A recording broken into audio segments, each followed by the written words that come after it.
Malaysian Airlines Flight MH370 disappeared with 239 people on board. This started the biggest search ever in aviation, but the plane was never found. Recently, a scientist has come up with a new theory. He thinks someone deliberately hid the plane deep in the Indian Ocean, not just that it ran out of fuel and crashed. What if the real story of MH370 is more shocking than we thought?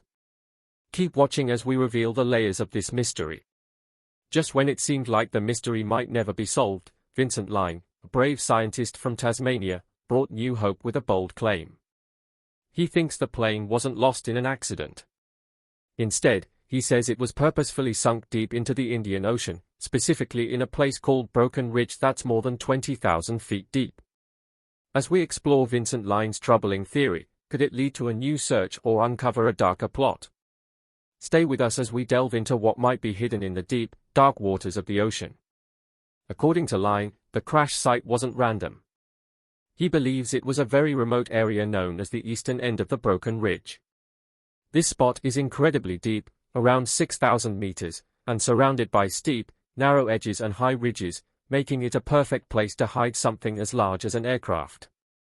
Line is confident in his findings, stating that, based on scientific analysis, the remains are likely resting in this hidden underwater location. His research calls for a new look at the case, suggesting that the mystery might finally be understood through science.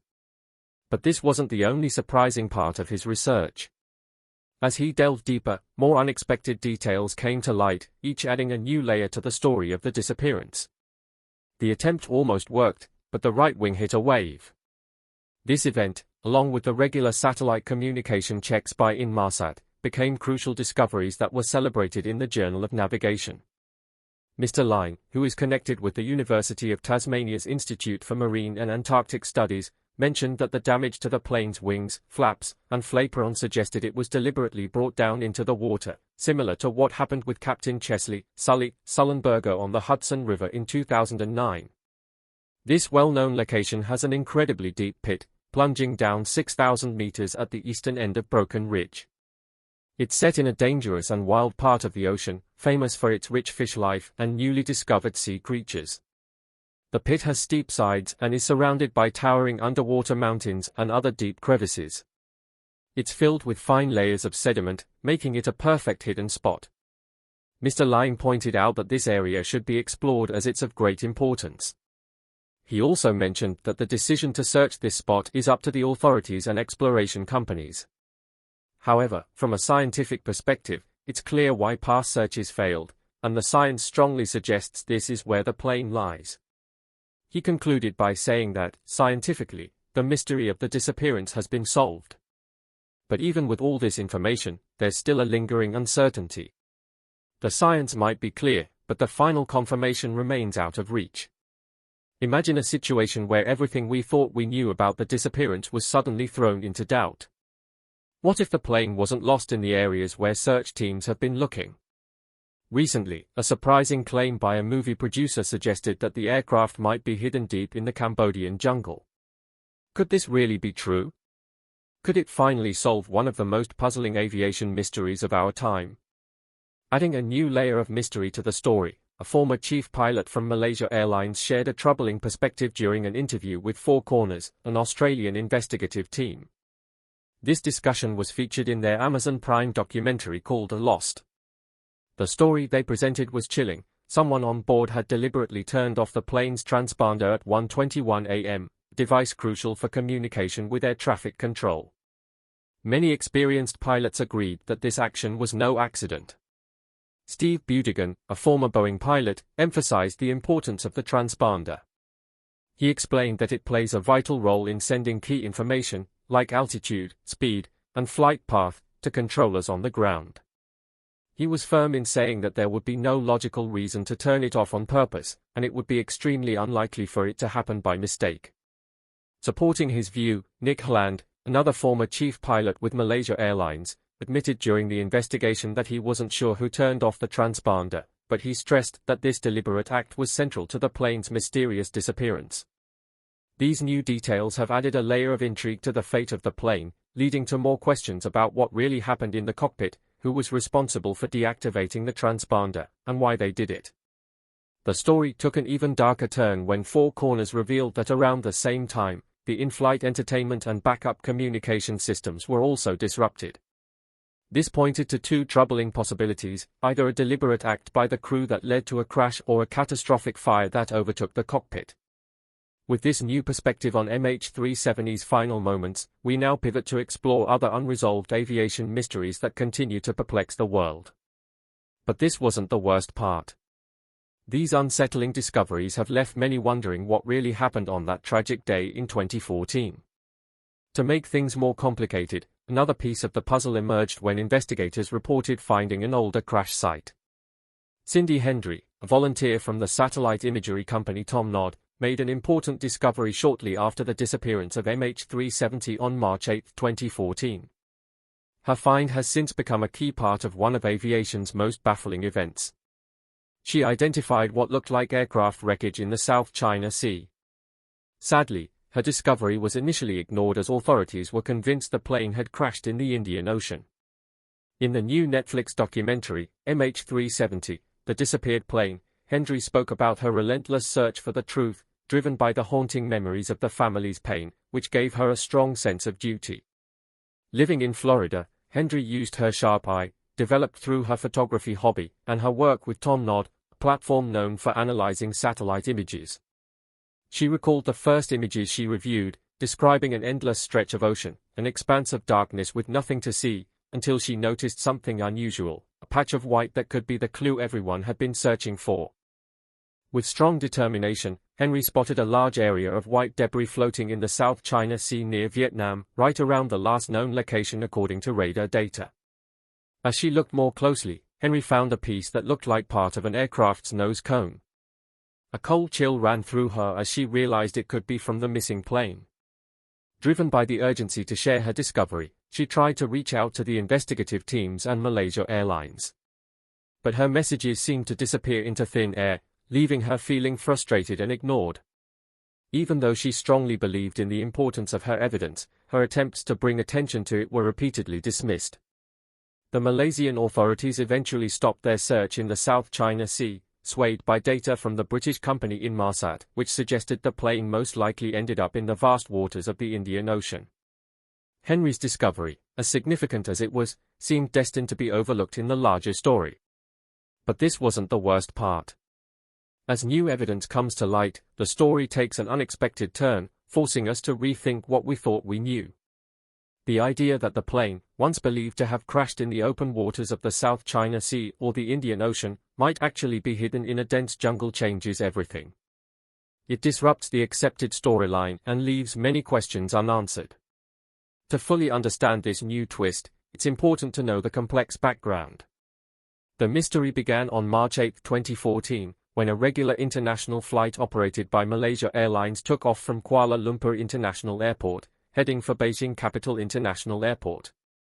No one knew then that this flight would become one of the most baffling events in aviation history. The plane, a Boeing 777-200ER, was notable for being the 404th of its kind. It first took to the skies on May 14, 2002, and was delivered to Malaysia Airlines by the end of that month.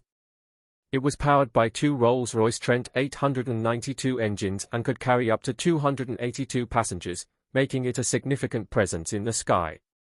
On the day it disappeared, the plane had 12 Malaysian crew members and 227 passengers from 14 different countries, each on their own journey for various reasons. After the disappearance, Malaysia Airlines quickly released a detailed list of everyone on board, hoping to bring a human element to the tragedy. But the story took a twist when it was discovered that the passenger list had mistakes. 2 Iranians were traveling under stolen identities, one Austrian and the other Italian. This deepened the mystery surrounding the flight's passengers and their intentions. Initially, the flight took off without any issues at 12:41 a.m., with everything working as expected. It was the quiet beginning of what should have been an ordinary journey. At 1:07 a.m., the Aircraft Communications Addressing and Reporting System, ACARS, sent its last message, reporting normal conditions and showing the plane was on a direct path to Beijing. The airplane was busy collecting a lot of information during its flight, similar to how a car's computer keeps track of the engine's performance. This included important details about how the plane's engines were running, As the flight moved from Malaysian to Vietnamese airspace, the pilot made a routine voice check-in with air traffic control. The pilot's final message, a simple, "all right, good night," seemed like a normal handover process. But soon after, something critical happened. The transponder, a key device that sends important flight information to radar systems, suddenly stopped working. This meant that radar operators could only see a vague signal with no details about the plane's identity, location, or direction. The transponder's sudden stop, which could be easily turned off from inside the cockpit, marked a significant change in the flight's situation. Despite this, the Thai military radar briefly lost and then picked up an unidentified aircraft traveling in the opposite direction of the scheduled route. It seemed like the plane had changed its course, but no one knew why. Interestingly, the last data transmission showed that everything was normal on the planned route to Beijing. But soon after, civilian radars lost contact with the plane over the Gulf of Thailand, between Malaysia and Vietnam. This was a critical moment in the story. As we peel back the layers of this complex saga, the next chapter will delve deeper into the implications of these new findings and what they mean for the future of aviation safety. What was even more troubling was that another scheduled data transmission didn't happen, showing that someone with specific technical knowledge had likely turned off this system. This raised serious concerns about the plane's condition. Later, military radar detected the plane crossing over the Strait of Malacca, far off its intended path, suggesting it was heading back across the Malay Peninsula. This was the last time the plane was tracked by radar. Malaysia Airlines then realized that Flight 370 was missing from radar and immediately launched search efforts. They declared a code red crisis, signaling the urgent need for an emergency response. Despite all efforts to confirm the plane's status, it became clear that the plane had not arrived in Beijing as it was supposed to. But this wasn't the worst part. The situation grew more intense when Malaysia Airlines publicly admitted that the plane had disappeared. A significant clue emerged when a satellite detected the plane over 7 hours after it had taken off. Even though the communication systems were down, the satellite still managed to trace the plane's journey. This satellite data, while incomplete, confirmed the plane's identity but couldn't pinpoint its exact location. With these findings, the lingering question remained: has MH370 been found? Various theories continue to circulate, ranging from a tragic accident to more disturbing scenarios involving the plane's cargo. Questions and calls for detailed investigations began to rise after metal fragments were found in the wreckage of the missing plane. One theory that caught people's attention was the idea that the pilot, Zahari Ahmed Shah, may have deliberately crashed the plane. According to this theory, Shah intentionally diverted the plane, turned off radar communications, depressurized the cabin, and set the plane on autopilot, leading it to run out of fuel and crash. However, official reports argue that Shah's professional experience and mental health don't support this idea. Another theory points to Russian operatives possibly hijacking the plane to distract the world from Russia's actions in Crimea. This speculation gained traction especially because it coincided with another Malaysian Airlines flight being shot down over Ukraine, allegedly by a Russian missile. The government has not ruled out external interference, especially since the plane's course change was done manually, not by autopilot. But there's an even more shocking theory. Some suggest that the US military might have shot down the plane to stop it from crashing into an American military base on Diego Garcia. These various theories add to the confusion and keep the mystery of the lost aircraft alive. With new evidence emerging, the focus on these theories has been renewed, potentially bringing us closer to understanding what really happened. The search for the missing plane has been a long and complicated journey, involving many countries and phases. After the plane disappeared, a large-scale search and rescue operation began in Southeast Asia, first focusing on the Gulf of Thailand and the South China Sea. Later, based on radar data, the search expanded to the southern Indian Ocean, far off the coast of Australia. This part of the search was a massive effort led by the Joint Agency Coordination Center and involved Malaysia, China, and Australia. By 2017, the search had cost around $155 million, with Malaysia, Australia, and China sharing the expenses. In 2018, a private marine exploration company, Ocean Infinity, took over, using advanced technology to search a more focused area and conducting detailed underwater surveys. But despite all these efforts, the search ended in June 2018, leaving many questions unanswered. In 2022, there were announcements about possibly restarting the search in the coming years, depending on approval from the Malaysian government. This renewed effort is driven by the possibility of new evidence and the persistent demands from the victims' families for another investigation. The quest to uncover the truth continues, with each new mission bringing us a step closer to solving the mystery of the lost aircraft. The story of the missing flight remains one of the most puzzling events in aviation history. While official investigations suggest the plane likely ran out of fuel over the Indian Ocean, the exact circumstances of its disappearance are still unknown. The final report from the Malaysian Ministry of Transport even leaves room for the possibility of foul play. Debris found along the shores of the Indian Ocean hasn't been definitely linked to the missing flight. A documentary released in March on Netflix explores various theories, questioning the accuracy of radar data and offering different satellite images of possible wreckage. Back in 2018, a British video producer named Ian Wilson suggested that the plane might be hidden in Cambodia's thick jungle. This idea came from satellite images on Google Maps showing a shape resembling an airplane in Cambodia's Perak province. Recently, several British media outlets revisited this story, bringing it back into the spotlight. The images, provided by Maxar Technologies and used by Google Maps, do indeed show an object shaped like an airplane in the Cambodian jungle. However, these images were taken in 2004, a full 10 years before the plane disappeared, making them less likely to be related to the missing flight. The theory about the plane being in the Cambodian jungle has been met with criticism. For example, the size of the aircraft in the image doesn't match the Boeing 777 used, and its position doesn't fit the expected path.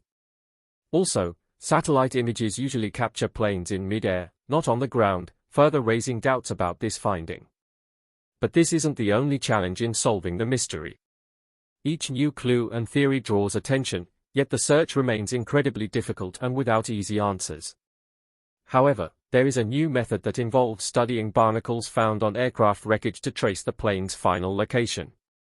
This approach could lead to new discoveries, but the truth about what happened to the plane is still out of reach. Was the disappearance of MH370 a meticulously planned event by a skilled pilot, or just a tragic accident? Let us know in the comments below. Don't forget to like and subscribe for more.